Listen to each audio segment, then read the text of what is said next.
Ndugu zangu wa Tanzania, katika kipindi cha miezi 7 kuanzia mwezi Mei hadi Oktoba mwaka huu 2025, tulikumbwa na uhaba wa mvua, hali ambayo ilileta ukame na kupungua kwa vyanzo vya maji.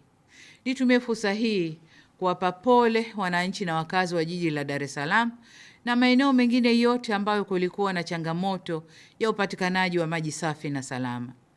Katika kukabiliana na hali hiyo, hususan kwa Dar es Salaam, serikali ilihakikisha kwamba vyanzo vyote vya maji vilivyo karibu vinaelekeza maji jijini humo, pamoja na kufufua visima vilivyokuwa havifanyi kazi.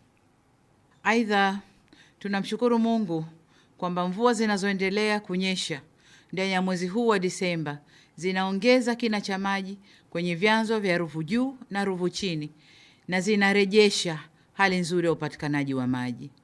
Katika hatua nyingine, serikali inaendelea na ujenzi wa bwawa la Kidunda na ujenzi wa awamu ya pili ya mradi wa maji wa Kimbiji Mpera ili tuweze kuondosha kabisa shida ya maji mkoani Dar es Salaam na mikoa jirani hata katika hali ya ukame.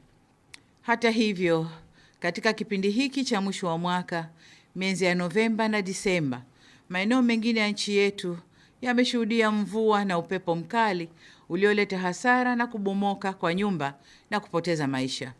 Kwa masikitiko makubwa, tunatoa pole kwa wote waliofikwa na kadhia hiyo.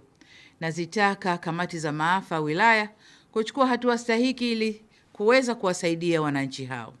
Aidha, ni vyema kwa mikoa ya mavuno mazuri kuweka akiba ya chakula ili kitufae katika siku za usoni.